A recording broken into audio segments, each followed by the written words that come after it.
What's up, everybody? Welcome to the Keeping It Kayfabe podcast. I'm Greg. And I am Dangerous Dustin Dynamite, and welcome to the first episode. Yes, so the way this is going to work, what we're going to be doing on this podcast is every week we are going to be reviewing Raw and Dynamite and any other wrestling news that comes out that we want to talk about here. But we'll be reviewing both shows and giving our grades as to which one we think won for the week. And anything you all have to add, any questions you got or theories you got, post them in the chat, and we'll talk about that too. Yeah, we'll try to keep up with it and get all the questions answered. But let's jump right into it, man. So we'll talk about Raw first here. So, yes, sir. So Raw opens up with a Cody promo, which, I mean, I like all his promos. He's good on the promos. Every promo he gives is pretty spot on. He is way over with the fans, definitely. Oh, yeah. I mean, after that Hell in a Cell shit, he'll never not be over, I don't think. And I'll admit, I thought that his bruise from his pec tear was Hollywooded up a little bit by WWE with like paint, but apparently that's just how a torn pec looks, and it looks hideous. You know, I was really flabbergasted that there was actually people out there that thought that was fake.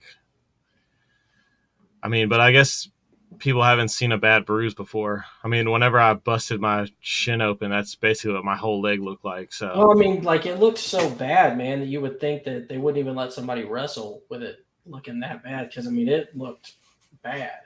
Well, from what they said, apparently once it's to a certain point, you can't really hurt it anymore. And I guess they said it was like completely torn off the bone. He still had to be in pain, though, man. Oh God, no! And then to come out and cut a promo and then let Seth Rollins beat on it a little bit more before. Oh yeah, I was going to touch on that. But yeah, so that's what ends up happening is Cody talks about the match and how his feud with Seth is over, and then Seth comes out, shakes his hand, so you think, oh, okay, well I guess Seth respects him now. And then Cody starts to go back up the ramp, and here he comes out with the sledgehammer to the back, and then just starts beating the shit out of his chest. What's up, Tornado Tag? Thanks for joining. Tornado Tag, yeah, thanks for joining. Appreciate it. Big T, thank you too. Yeah, I went straight to TikTok, and I was just like, man, Cody, give it a rest, bro. Like, we appreciate it. Like, I mean, it is awesome that he was just like, I'm gonna go out there and fight, and we're not gonna screw up the main event, because I mean, WWE doesn't have much as it is right now, so that's pretty big of him to do that. Well, all I can say to that is bye Cody for about 4 to 8 weeks. Is it 4 days? I thought it was 4 to 6 months. Oh, is it 4 to 6 months? Yeah. Shit, that makes more sense, because 8 weeks is not a long time to heal from a pec tear. No. The obvious theory is that he'll come back and win the Rumble. Well, I have a theory on what they're going to do about him being gone later. You actually brought this theory up to me, and I don't like it, but we'll see.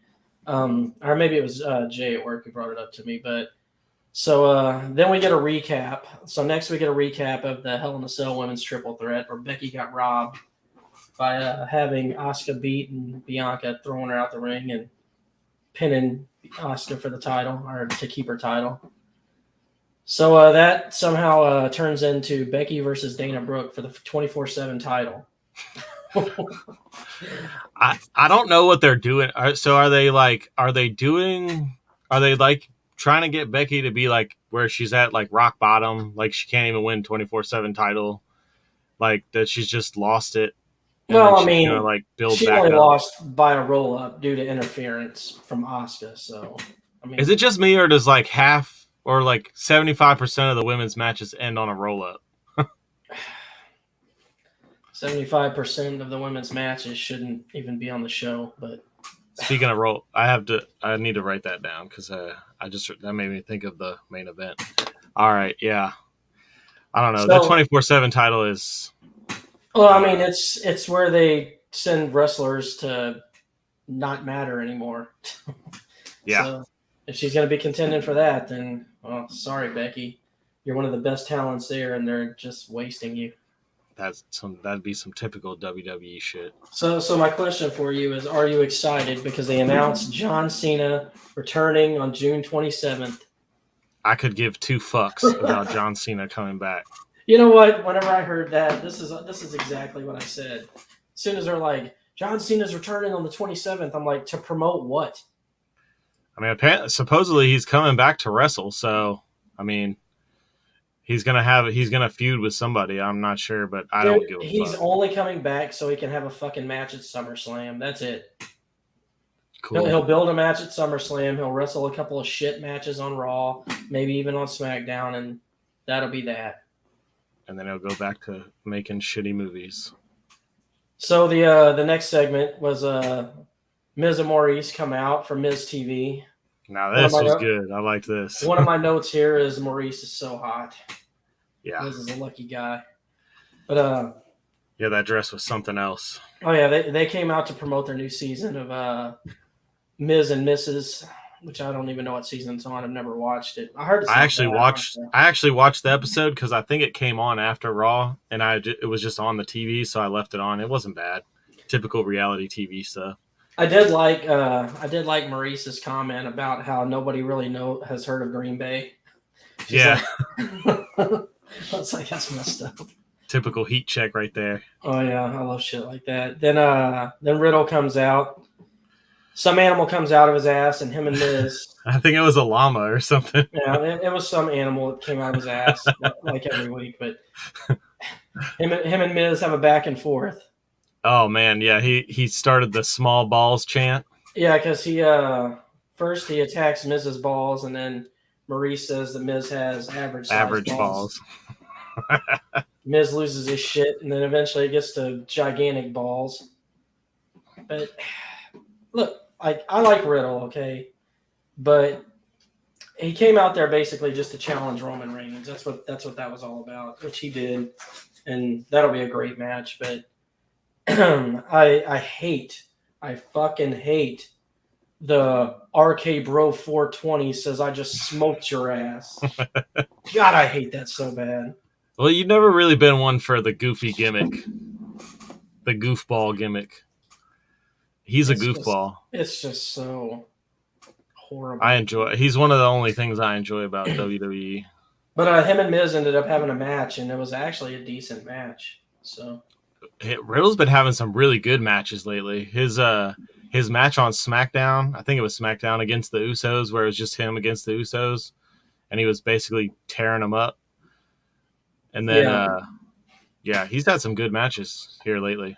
I look forward to him fighting Roman Reigns whenever that happens. Probably fucking. Well, like the match came like after Tommaso Ciampa attacks Riddle, but I don't even know why. Why did he attack him? That was so random too. Like what? Like what is that? This like he keeps attacking just random people. I don't know. That guy's weird. I don't know what that's about. I like the way he looks. I like Ciampa, but I don't know what that's about. That's some AEW shit. Big T says Maurice's breasts are absolutely ridiculous. Yeah. Ridiculously delicious, I'm sure. So you brought up the Usos. Well, they were in the next match. It was a tag team contenders match. Usos versus Street Profits. And they actually lost, which I was surprised. I expected it because that's going to be their next feud is against Street Profits. Do you like the Street Profits? I mean, they're okay. I'm kind of like meh on them. I don't like them and I don't dislike them. I enjoy Montez Ford. I think he's fucking really good. Yeah, Montez Ford is, but he's a good fucking wrestler. Angelo Dawkins is kind of, plain. He's a big guy. Yeah, pretty much. He does big guy stuff. They had an average match, though, kind of boring, honestly. And Street Profits ended up winning via count out, so they get to challenge Usos for the belt. So is that for the undisputed title? I mean, I guess that's all there is now. There's no more double championships like that. So, if they're still carrying around both belts, do you think they're gonna eventually have a way to split them, or do you think they're just gonna make a combined? They'll make a new belt. They're gonna make a new belt. Makes sense because they are talking about. I mean, they haven't officially said it, but I guess they're probably going to get rid of the brand split soon. All right, so next up, Bobby Lashley comes out and cuts a fucking horrible promo. Dude, he should have stayed with MVP. Yeah, he needs somebody to talk for him because he's shit. He is like the Black Brock Lesnar. Like he needs a manager to cut his promos because him and Ronda Rousey are the two worst fucking promo cutters there are. They have the worst mic skills ever. Yeah, it was bad. And when Austin Theory came out, I was just like, thank God. They needed to bring him out there so he could carry Lashley through the rest of the promo. But ultimately, what's going to happen is they're going to have a match for the U.S. title, Money in the Bank. I guess. I mean, that's what I took from it. I don't know. You think that he'll retain? He is, Big T. No, I think Theory will retain. Honestly. Well, that's what I meant. That's why I said Theory will retain. Yeah, Theory will retain. So how does a small guy like Theory? So he'll win dirty? You think? Something's going to happen. More than likely, probably. Or MVP will interfere, or Omos.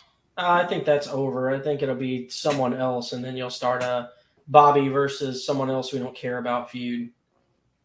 Yeah. And then he can come out there and go, hey, guys, Green Bay, Wisconsin, yeah. Yeah, Green Bay. I like you guys, yeah. Austin Theory, I want to fight you for the belt. I'm going to take your belt, and I'm going to take it home. Yeah. So fucking bad, dude. He's so bad. Ronda Rousey is the same fucking way, dude. All right, so that is bad, but you know what's even worse? Fucking what we had next. Veer Mahan defeats Dominic Mysterio via DQ. My comment on that is who fucking cares? I don't care about Dominic. I don't care about Veer Mahan. Yeah. Me neither. I don't even think I really watched that match. I was probably getting a snack or something. I did what I do with any match I don't give a shit about. I jumped to the finish and just watched that. And then the finish was a fucking DQ, so. Lame. So your favorite person in the world came out next with his group Judgment Day, the lamest fucking stable I've ever seen. You know, I was talking with a guy at work about this tonight, and he was talking about how he loves Judgment Day. Like he's all, I can't believe you don't like Judgment Day. He's like, I love Judgment Day. I'm like, why? Sounds like a mark. It's like, what's the love there? It's like, it's just Edge trying to be the Undertaker. And this whole I put in the work and got no appreciation and I'm gonna find other people that feel the same way as me. It's just like fucking lame, dude. Yeah, but and then they're all dark and mysterious. Yeah, that's the whole thing. Is like nothing about that stable makes sense. It's like you're supposed to be dark and mysterious, but you're a bunch of fucking crybabies. Yeah, I mean the only thing that's dark and mysterious is like the way that they dress. But they come out and they because it was announced early in the show that Judgment Day is going to have a new member because apparently this is big fucking news that everybody cares about. That was really the only thing I was like, this is where I thought Bray Wyatt was going to return, but it turned out it was Finn Balor. It was Finn Balor. Finn Balor comes out. And actually what I thought was going to happen was Finn was just messing with him and then he was going to attack him. Yeah. But no, it turns out he really is the new leader of Judgment Day because they all attack Edge and beat the shit out of him. And they put a fucking chair leg in between his fucking mouth and and had him in a submission. Made him look like the bitch that he is. Yeah, let's hold on. Let's jump into this for a minute. Your hatred of Edge, I don't get it. It's because what he did to my boy Matt Hardy, man. I can't never forgive him. But he had some of the best shit back in the Attitude Era with the rated R stuff and the overrated R superstar. The overrated. Oh man, that's you're going too far there. I don't know, man. I've never been a huge fan of him. how can you call Edge overrated and be mad at him for doing your overrated ass Matt Hardy wrong? Because you want to talk about someone who's overrated. Hey, you watch your mouth, okay? You watch how you talk about Matt Hardy, okay? Like a guy at my work says, Matt Hardy should be getting up every single day and thanking Jeff for the career that he has, because he wouldn't have shit if it wasn't for Jeff. Delete. Oh my God. It's fucking horrible. But yeah, so Judgment Day is still a thing. Now they're being led by Finn Balor, and it's still fucking lame. Yeah, so everybody was all like, why so soon? Well, like Big T was saying, he didn't like the way that Edge didn't like the way the direction of the team. So that's why Big T has an interesting comment kicked here. him out. He said the report is WWE wanted them to go with the wizard angle with Judgment Day, but Edge flat out refused. Yeah, I don't blame him neither. T. I wouldn't do that stupid shit neither. There's also a theory that he was asking for time off, so that could be it too. Oh, I actually, since we're to that, I want to talk about what the guy, my friend at work, said. He said that the rumor is, since Cody is going to be out for quite some time, that Edge is going to be like the new top face. That's what they're going to use him for. That's the reason they turned him back, into a face, is because they need a big time face to carry the company. But he's not a good face. Yeah, that's the problem. He's a better heel. So he only reason he was a good face when he came back was because he came back. Yep. And everybody was like, "Oh my God!" Just like when Triple H came back after he tore his quads, and he was a fucking face for like a 2 months. Yeah, and then went back to being heel, and never turned face again, really. All right, so up next we got Omos defeating Cedric Alexander in a forgettable match. Yeah, it was so forgettable you forgot that we even had to talk about it, huh? Probably wasn't even on your notes. No, it wasn't. I don't even think it's mentioned much in the notes in the recap that I have pulled up either. However, we got a treat. We got a great treat for the next segment, because Ezekiel defeated Otis, which that was just kind of a meh match, but then he calls out Kevin Owens for a rematch. Yeah. Kevin Owens, the national treasure that he is, comes out, and he agrees, but only if Zeke admits that he's a liar and that he's actually Elias, which he does. Yeah. He admits it. But he only admitted it just so he could get the match with Owens, and then he tells Owens that he was lying to him because he's a fucking liar. Yeah. Ezekiel is a fucking liar. I'm on your side, Kevin. That's because Ezekiel is Elias, goddammit. And Kevin Owens is national treasure. Man, that guy is fucking great. To get that out there. I'm going to say that every week because it's true. It is. It's true. Kevin Owens is one of the only good things about WWE. He's one of the main reasons I watch right now, honestly. And the show closed with the Fatal 4-Way match they announced earlier in the night, which was Bianca. The winner challenges Bianca Belair for the title at Money in the Bank. But it's Alexa Bliss versus Doudrop versus Liv Morgan versus Rhea Ripley. Before I get into this fucking match, Doudrop has to be the worst fucking wrestler name of all time, or at least close to it. Yeah. And that's a big lady. That may as well just be her name. Her wrestling name may as well be Fat Lady, because that's all I think of when I hear Doudrop. It just makes me think of fat. I don't even know why that would make you think of fat or make anyone think of fat. I don't know, honestly, but it does. It just sounds like a fat name. Like who came? Did Vince come up with that name? And like, what's her gimmick? Her gimmick is she's fat. Weird. She can move though for a big girl though. She's not bad, honestly. She's pretty good. She moves better than Nia Jax, but she I don't know, man. It's like yeah, the name, when I heard that name, I didn't even think it was real at first. I was like, is that for real? Are they for real with that? Because of her size and how she can move, WWE should have just made her like a monster, something like an Awesome Kong back in the day. But instead, they make her look fucking ridiculous and hang out with Nikki Ash. You hate Nikki Ash so Oh God, I much. hate her so much. It's so fucking stupid. Is it because she's a superhero? It's because she's a carbon copy of Rosie back in the day when he was doing that SHIT gimmick, superhero in training. What about the Hurricane, man? Hurricane was cool. He had some good stuff. But He was legit. closing the show out, Rhea wins that match, and that was the end of the show. I do have something to say. Have you noticed how WWE tries to always have a women's match as the main event?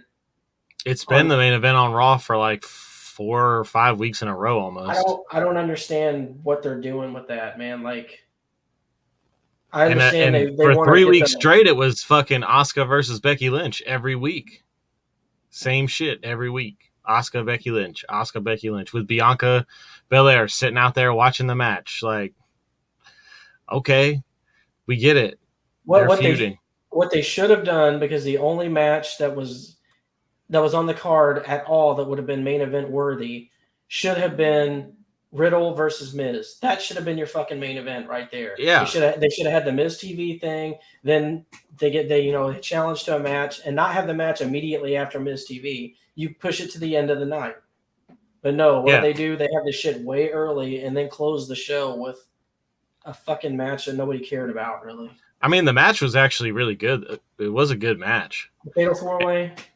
I thought it was a good match. It was all right. I mean, if Liv Morgan is getting a lot better and Rhea is just awesome. There's nothing else she's to a say great about her. fucking wrestler. Alexa Bliss is okay. I've never really been super impressed with her. And Doudrop is, like we said, she's decent. But I would have liked it better if it would have just been like Liv Morgan versus Rhea Ripley instead of adding those other two in it. Did you see that roll up thing they did where they like rolled around the ring?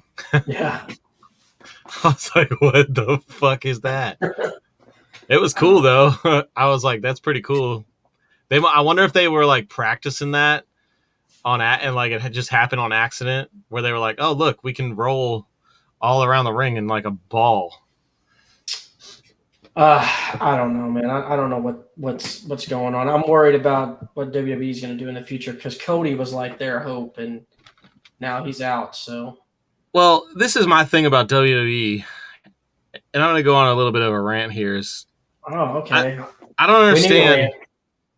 I don't understand this. See, now I've just gotten back into this shit, last few months, but I don't understand the fucking WWE like thought process. You got fucking Roman Reigns, who they shoved down our throats for years and years and years. And everybody fucking was like, no, dude, we're not fucking getting behind this guy. We're not getting behind this guy. They finally do right by him, turn him heel. He's fucking everything. He's everything we thought he would be. And now they don't want to fucking use him. They took him off the Money in the Bank card because Vince only wants him to wrestle in stadiums. And they had to move it from out of the stadium to arena. Like, he's the fucking champion. Exactly. And all these part-timers, fucking Brock Lesnar, Ronda Rousey, fucking John Cena coming back. Like, I don't give a fuck. I want to see people every week on the show, even if it's just Roman coming out and cutting a fucking promo or something. Like, I get that the dude needs some time off and he's been fucking doing everything, but I mean, then put the strap on somebody else. You gave both fucking belts to some guy that's not going to be in the fucking picture for months. Exactly. It makes no fucking sense. And actually, I just saw something where they were talking about he's probably not going to be at Money in the Bank. So no, that's what I'm saying. He is not going to be. He was on the card. They took him off the card because Vince wants him to only wrestle in stadiums. That's so funny. And they had to. Money in the Bank was supposed to be at the Raiders football stadium, but they didn't sell enough tickets, so they had to move it into the arena. I will say something about that, though. That is kind of like old school WWE, and like back when they were WWF. And the reason I say that's because your big stars like Hulk Hogan and people like that, you usually wouldn't see them for a couple of months wrestle. I mean, like, it would be like 2-3 months at a time before you actually saw them wrestle.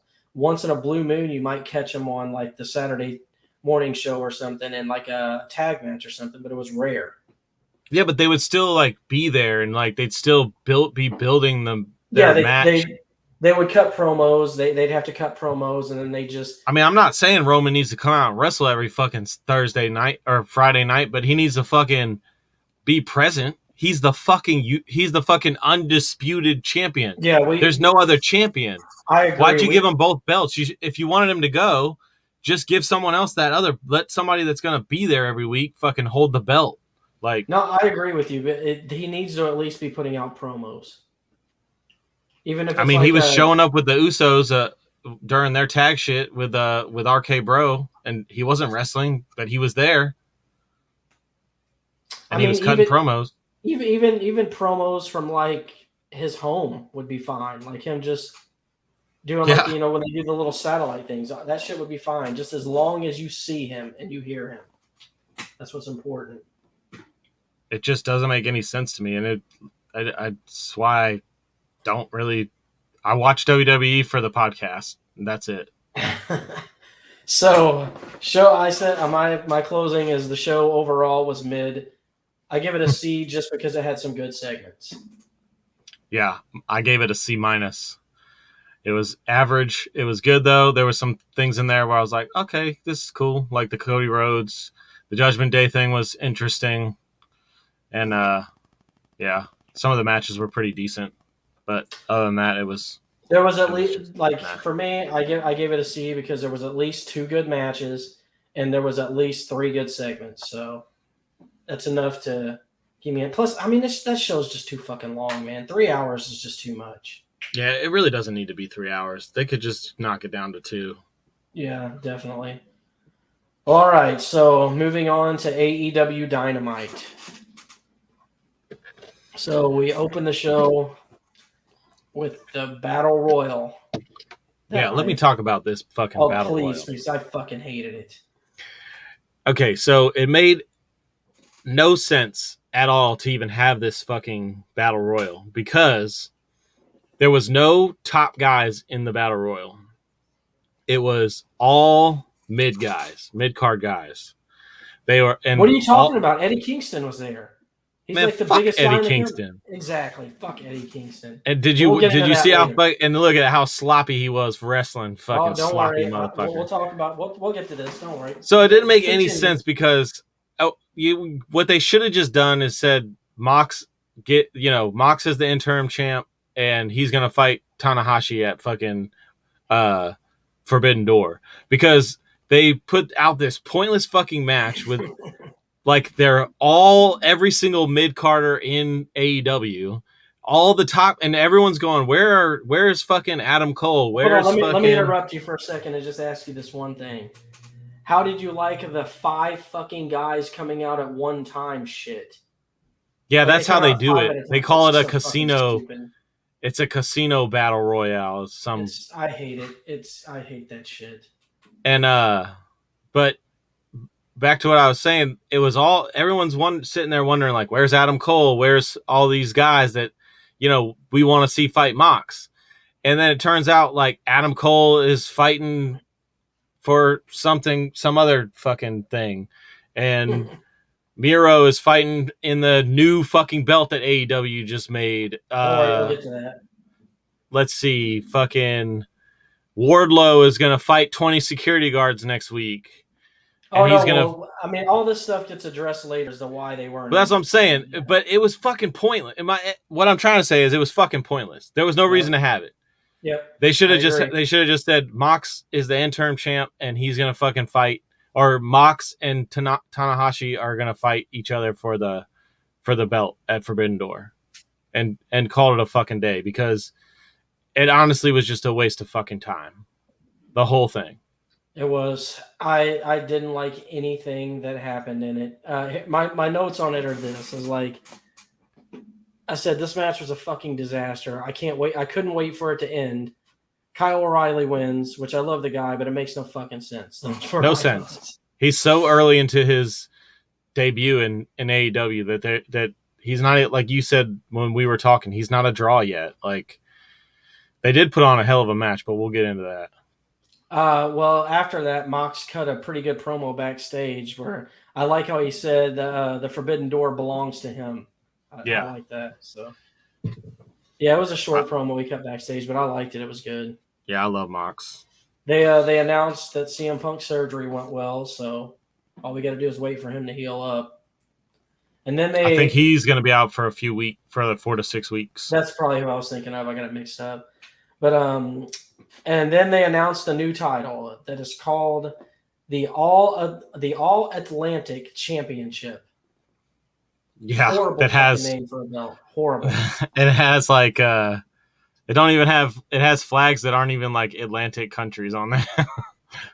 I will say I like the design of the belt though. I like how the belt looks. Yeah, I mean it's like their version of the Intercontinental title, but yeah.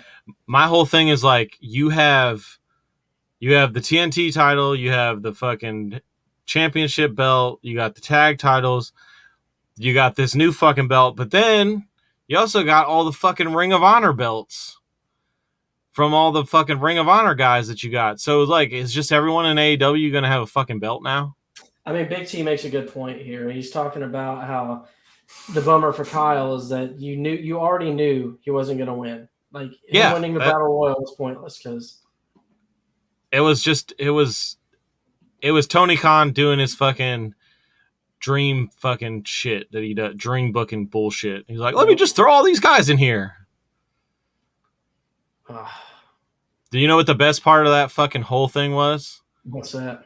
When the fucking Acclaimed and the Ass Boys got together in the middle of the ring and scissored each other. That's right. That was the best fucking part about that shit. That was the best part when the Acclaim came out. That was it. It was the only good thing about it. That's the only good thing about it. Eddie Kingston come out there looking like he was fucking drunk and stinking. And he did you see his fucking stupid... As soon as he got in the ring, like, what is that? God, he's terrible. And like, since you pointed it out how bad he is, now it's like I watch him with a fine-tooth comb now. I'm just like, dude, like when you pay attention to that guy, he is shit. Like when you look past all his Brooklyn bullshit, he's shit. I mean, I want to talk more about. Well, I'll rant on Eddie a little more later because he makes another fucking appearance. But so I want to talk more about that championship though. So they're gonna have an 8-man tournament to decide the winner. You had one match immediately following it, which was Pac versus Buddy Matthews. Pac ended up winning that match, yeah. But like all the people who are in the tournament represent like an area. Like Buddy Matthews represents Australia, Pac represents England, Ethan Page for Canada, Miro for Bulgaria, Penta for Mexico, Malachi for Netherlands, and then you got 2 New Japan stars. But that's going to be your tournament. Is Ethan Page versus Miro, Penta versus Malachi, and then 2 New Japan guys are going to go at it. So one of those guys is going to be your champion, your All-Atlantic champion. I'll be right back. Hold on. All right. So I'll go ahead and touch on this while Dustin's away. Up next, after that Battle Royal and them announcing the belt, Eddie Kingston cuts a sloppy-ass promo backstage. And he proves my point even more. He's just not good. I don't understand the appeal for Eddie Kingston to anybody. His promos are sloppy. His wrestling is sloppy. He challenges Jake Hager. He says the same shit every single time. And you know, people will say, well, Austin said the same stuff every time too. Yeah, but Austin was good. Eddie Kingston's not. Austin made it interesting. Yeah, Eddie Kingston always say the same shit all the time. Yeah, Eddie Kingston every week is like, oh, no, fuck that. I'm going off script. We're going to fight now. He even pulls in the damn guy that was trying to tell him to hurry up, you know, because his time was up. He's like, don't tell me to hurry up. Don't tell me I'm the tough guy. That's his fucking... I'm the tough guy. I'm the tough guy from New York. God, I can't stand him. I just can't stand him. Yeah. When he came out in the Battle Royal, I was like, oh, fuck, is he going to win? Because he was pretty much like... Honestly, he was probably the most top guy in that whole thing. Oh, dude, if he would have won. But, you know, they don't want to do him versus Moxley. That's the only reason he didn't win. Because that's his buddy. Yeah. That's his buddy. I don't know. Moxley needs to, like...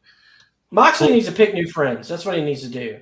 Or just he needs to bring Eddie Kingston in, you know, after the show and be like, hey, man, let's work on some wrestling. Like, you need to become a better wrestler. No, what he needs to do with Eddie is he'd be like, "Look, Eddie, I got a great idea, man. How about you just like be my representative, like Paul Heyman? Yeah, Like you could just be my advocate." that's honestly not a bad. I mean, honestly, that's if you really think about what Eddie Kingston does every week on AEW, that's pretty much what he does. Yeah, there you But go. Look, there's your role for Eddie Kingston right there. You get him a stable. He puts it together. He's the leader of them. He doesn't wrestle. He just manages all of them. He calls them the Brooklyn Brawlers because they're all guys who like to what they fight. are now. But except that he, gets in there and wrestles. But I mean, it's pretty much what he is now. He's got a faction. He's the leader of the faction. He's the mouthpiece, and but he just also likes to fight and walk down like a zombie with a can of gas and try to set Chris Jericho on fire. And he looks like he fucking stinks. And he definitely looks like he stinks. He does wear some cool shirts and jerseys though every week. I'll give him that. You're right. That's the perfect description, actually. He's your generic pull string wrestler. He's got 5 sayings every week. He's only got 5 moves too. So, I mean, I don't even know. I don't even know what Eddie Kingston's moves are. because he doesn't have any. Yeah, he throws hands. That's his moves. All right, enough ranting on Eddie here.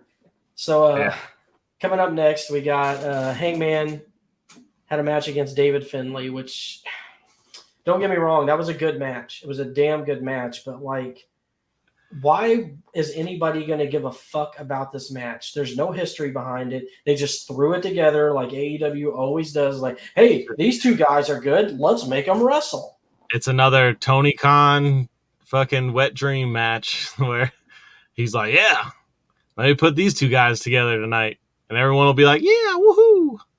What they should have done is had Adam Page fight somebody else and then have the Finley guy come out and like challenge him or something. Exactly. Or jump him. Yeah, just anything to like build it in some way. Well, we had Adam Cole doing commentary on this match, and he was rooting for Finlay, which is kind of weird because you don't know why he would root for Finlay. But like I said, it wasn't a bad match. Hangman still has shit facial expressions. He looks mentally challenged, honestly. And his fucking promos are Bobby Lashley level. Yeah, I mean, good match, just didn't make any fucking sense. So I mean, but there was an end result to it because in the promo he said he wanted to fight Okada. So what do you think about that? That'll be a good match, as long as they never pan in on Hangman's face. So Has he ever fought Okada? Because he was in New Japan too, wasn't he, Page? I think he may have fought him in one of the G1 matches before.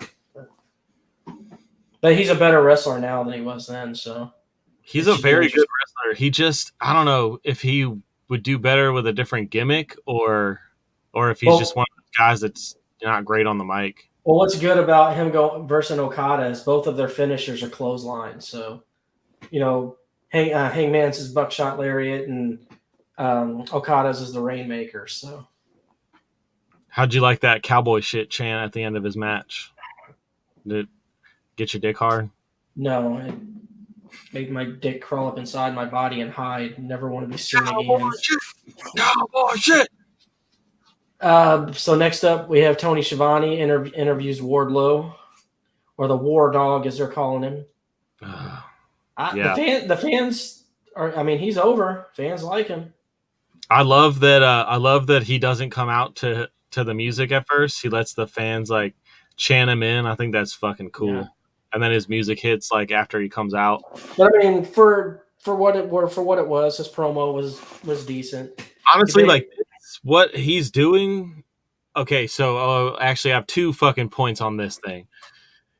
I love that they're going to put him in the TNT Championship hunt. Like that's what they should be doing with him. That's one of his announcements. That should be his direction of his push, because even though he's a monster, I don't think he should just jump right into the title picture. I think this is what I liked. I liked his reasoning for why, because he said he wants to wait for Punk to come back challenge him for the world championship. And he just straight said, he's like, it's not time for that yet. He's like, I have unfinished business with Scorpio Sky because I got robbed of taking the title from him once before. So now I'm going to, basically give the belt, some meaning again and not treat it like a prop. And every once in a while, AEW does some good shit with their booking, and I think they're so far so good with the Wardlow thing. Except there's a fucking butt in there. That fucking lawyer guy, I can't remember his fucking name right now. Mark fucking Sterling with his fucking stupid just drop that shit, man. It is fucking dumb and lame, okay? I don't want to see Wardlow fight 20 security guards on tomorrow Well, he night. has to, man, or he's going to go to court. Man, that is so fucking stupid. He should be fighting somebody in the TNT title rankings or fucking going after fucking Scorpio Sky's buddy. Fucking can't remember his name right now either, but something to build that. You know what was funny to me about that whole thing is Scorpio Sky comes out after Wardlow says that, trying to look all intimidating and completely fucking failed. I think they fucked up and didn't hit his music because wasn't that weird how he just walked out to silence? It's not usually how that goes. I actually prefer that. I hate whenever you're trying to have somebody come out and you hit their music because then it's there's no surprise to it. It's there's no element of surprise. Don't hit someone's music when they're doing a run in or their surprise coming out. Well, yeah, and I don't know. I loved everything up until the fucking lawyer guy was back in there with his fucking. I mean, how many more squash matches does Wardlow need? We got it. He's fucking powerful. He's a beast. Now, can we watch him actually wrestle? Well, he's going to take that title from Scorpio Sky, so just look forward to that. Oh yeah, definitely. So next up, we have the Young Bucks. They appear in a promo and say that they want their titles back. I know people hate on the Young Bucks, but I love their backstage shit. To me, they're funny the way they act. Yeah, which I'm surprised because you're not really a big fan of funny guys. So, but they've always been that. They've always been kind of kooky, so it's not inconsistent. But what do you think about the? Let me tell you my notes on this. You're gonna love this. So this is what I have wrote down. I was Young Bucks appear and say they want their titles back. Two old men come in. Oh wait, that's the Hardys. Another old man comes in. Never mind, that's Christian with Dino, Fuck, and Tarzan. Bottom line is there will be a triple threat, and the champs don't look happy about it. What, man? Why are you always hating on Jurassic Express, man? It's just such a stupid fucking gimmick to me. I like it. I Jungle Boy to me could be a big star if they would drop this stupid Jungle Boy shit. You need to play in on the fact that he's a movie star's son. Make him play to that role. Make him be hey, I'm a movie star's son. I'm fucking awesome. But instead, they got him acting like fucking Tarzan, riding around on a fucking dinosaur. Well, I mean, I think eventually that will end. They have to end it eventually, and I think that kid is, he's young though, so he right where he's at right now is perfect. Yeah, he is still kind of green, so I guess it's good for him to have some shit that doesn't get him too noticed right now. But so how do you feel about that match though? A triple threat: Young Bucks versus Hardys versus Jurassic Express, and it's a ladder match. Yeah, you must have missed that part. Yeah, I did. Yeah, Christian threw it out there. He's like, the match that that's what he said to the Hardy Boys. The match that you and me made famous. Which I think it's weird though because they kept Jeff out of a match 2 weeks ago because he was injured, and it's oh, okay, is he good to go now? I don't know. As someone who really likes, is he ever good to go anymore? Look how he looks now, man. He looks like he's constantly in pain. Yeah, I honestly wish they would both just hang it up, dude. They probably should. Thanks for the memories, but y'all put your bodies to enough, man. It's time to. Yeah, and what is Jeff gonna? Is Jeff gonna take some more dangerous fucking bumps when he just fucking? I don't know. I'm like you, especially when it comes to the Hardys. As far as that stuff goes, it's unnecessary. Well, we have 2 more matches before the show closes out. We got Thunder Rosa defeating Marina Shafir to retain. I said, who cares? Because I mean, just again, poor fucking booking by AEW.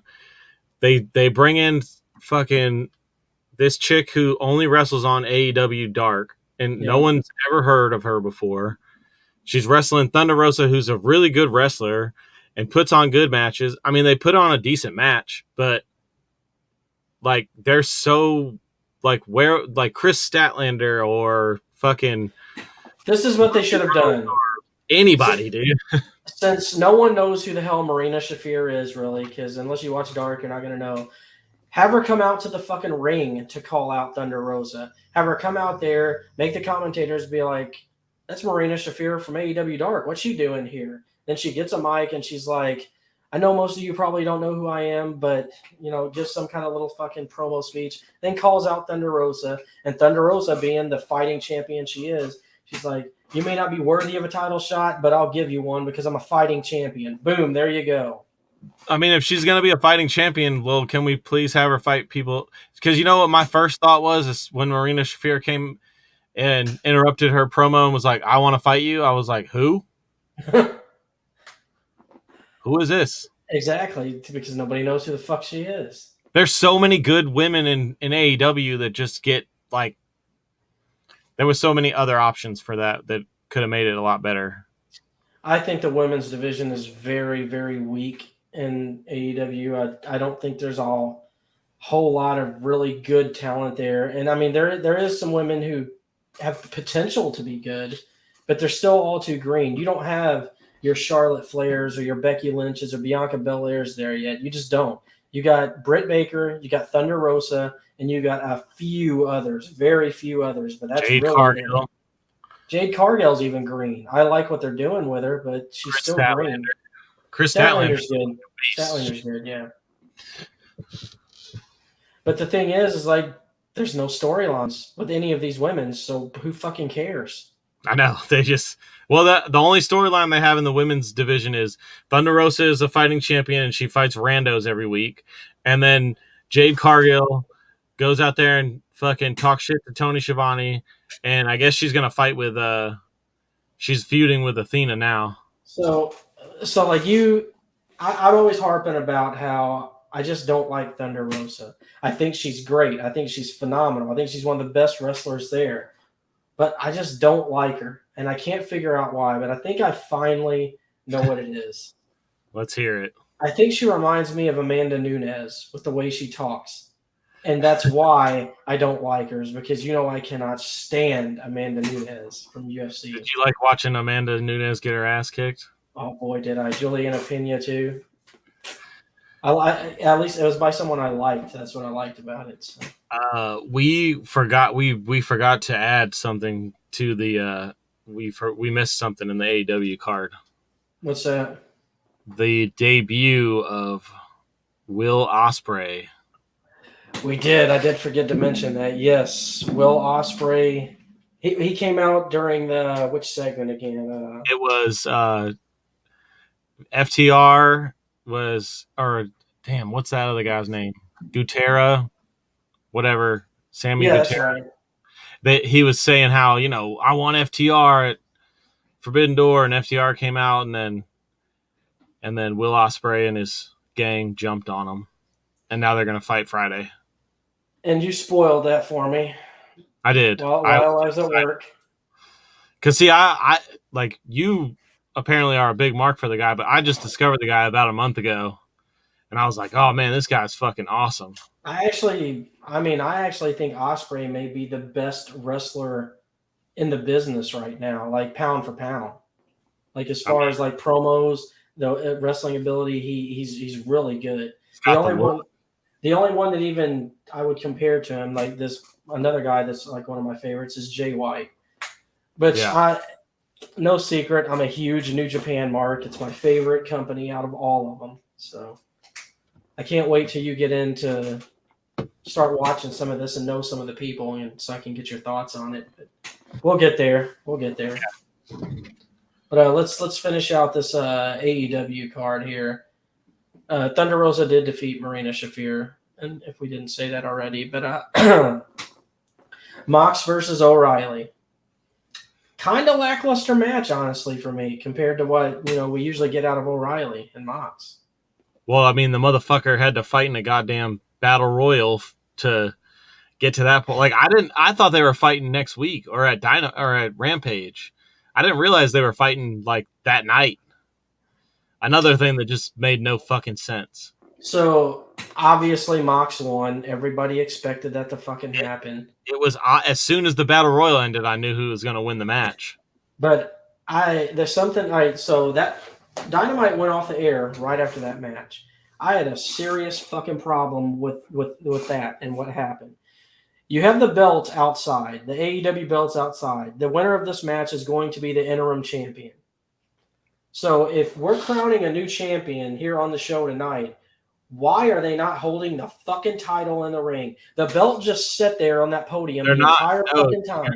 You misunderstood, and I did too. They're not. He's fighting Tanahashi for the belt. Oh, so he's fighting Tanahashi for the interim championship. Yeah. See, I thought that too. And then I realized... They probably should have made that more clear. And then I realized, well, nothing was clear. Nothing about the Battle Royal was clear. I didn't even realize they were fighting tonight. And then, like you said, I thought someone was being crowned champ. And then I realized after I started listening to it more closely, what they were saying, I was like, oh, no, they're not crowning a champ. The champ gets crowned at Forbidden Door. So there's all these theories. This is where it got confusing, is because at the beginning of the show, they said the winner of the Battle Royal will get the right to challenge Jon Moxley for the interim championship challenger match, I guess. Is that what they were trying to say? Basically, yeah. God, that's so fucking stupid. Oh, my God. Just like, poor AEW shit right there. Honestly, because you just told me that, I want to rank it I want to give it even a lower rank than I already did my grade for this show. Anyway, my grade for AEW this week was a D. Oh. I thought almost the entire show was absolute shit. There was very little to fucking like about this week's episode. Yeah, I had it ranked higher than that. I had it at a B minus. Oh my God, how? But now that we've been talking about it, I kind of and I've been thinking back on it now. I'm kind of you're not set in stone. You can change your grade, buddy. I mean, I don't know, but I will say I enjoyed Dynamite more than I enjoyed watching Raw. So I'm going to give it a C, just a straight C. Well, it stays a D for me, which means Raw wins because I gave Raw a C this week. So only reason why Dynamite wins is because I enjoyed my experience watching Dynamite more than when watching Raw. See, that's completely how I felt. I was opposite of that because with Raw, for me, even though Raw was a mid show this week, at least it was mid and not fucking terrible. I felt like Dynamite was terrible this week. See, it like the Battle Royal thing threw me off at the beginning, and then it kind of started to redeem itself, and then like towards the end, it was like, meh. I didn't mind the Moxley match. I thought it was a decent match for, a guy that was fresh and a guy that wrestled in a fucking 20-man Battle Royal right before. Yeah, those Battle Royals are easy matches, man. Mostly you're just pretending to do stuff the whole fucking time while they're focusing the camera somewhere else. Yeah, well. And Kyle O'Reilly's a fucking machine when it comes to conditioning anyway, so. Well, I don't know. I'm looking like there's some good shit coming up though on Rampage and Dynamite. There's like they got the hair versus hair match with Chris Jericho and that's coming up. That's coming up. They got the ladder match with the triple threat ladder match. Will Ospreay fights tomorrow night against FTR.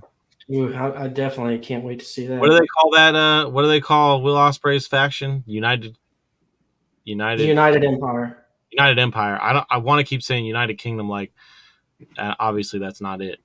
So there's a lot of good stuff coming up. Hopefully it delivers. But yeah, if Will Ospreay's there, I'm there. Yeah. I'll have to And make sure I get it on time so I can watch it.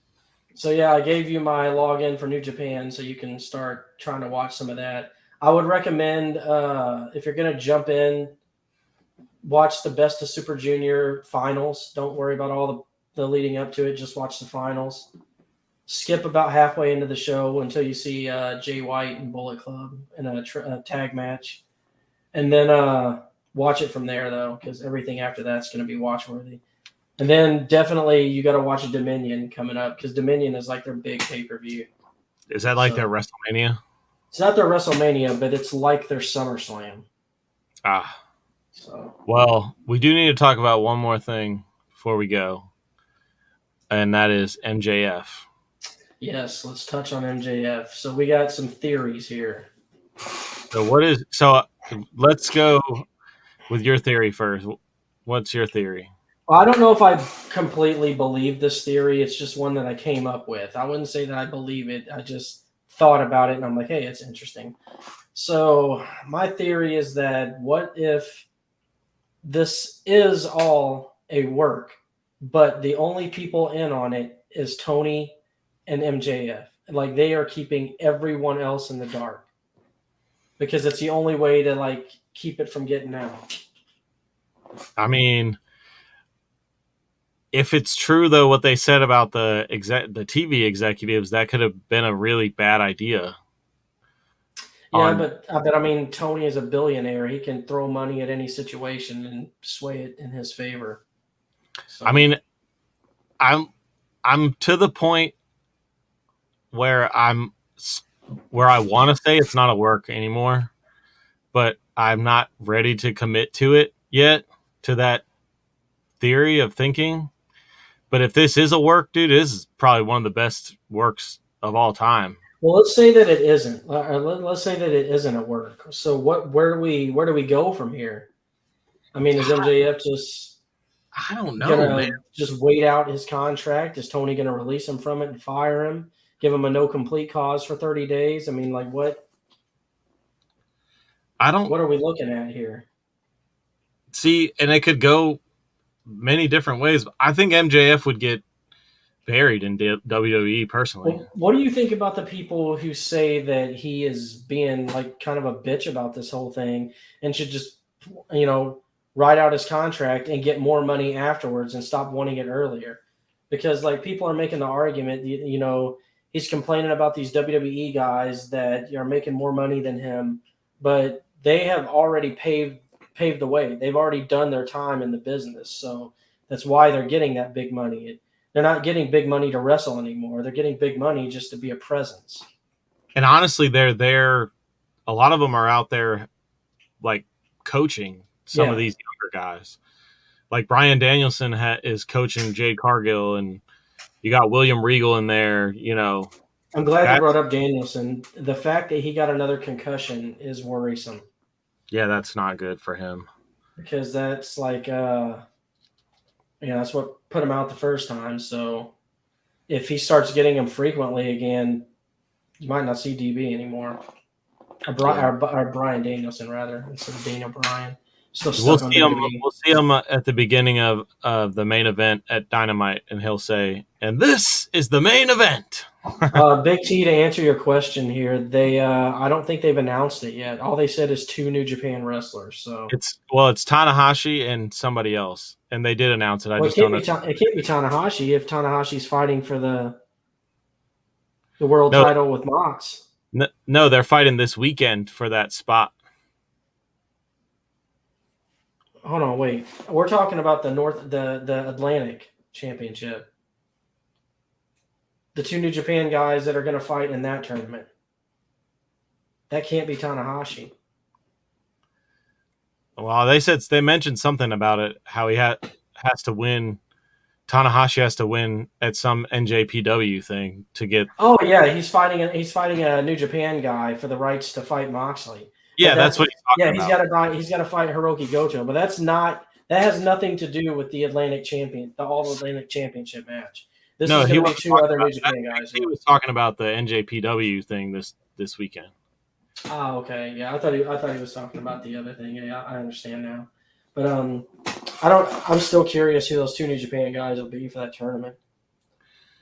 But it's yeah, it's Tanahashi versus Hiroki Goto. So, but back to MJF, like I don't know. I feel like Tony Khan. Okay, so what you were saying about him in the contract. So what I've heard is that they actually offered him a big contract, but they said we'll give you a big contract, but you also have to sign an extension, and he doesn't want to do that. He wants to just get the money, and how much of an extension is the question? I don't know. But I mean, honestly, like if I was him, I wouldn't. I feel like if I went to WWE, I'm gonna get my character's gonna get buried because they have this stupid fucking PG product over there, and MJF's just not gonna be able to be MJF. Yeah, but they've been kind of loosening up on the PG thing a little bit lately. So, Well, they have to.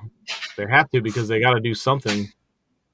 and I mean, if MJF is a talent that he doesn't need the swear words to be over. All he would have to do is just insult every city that they went to and find something to insult about that. He could piss the crowd off enough just with that stuff.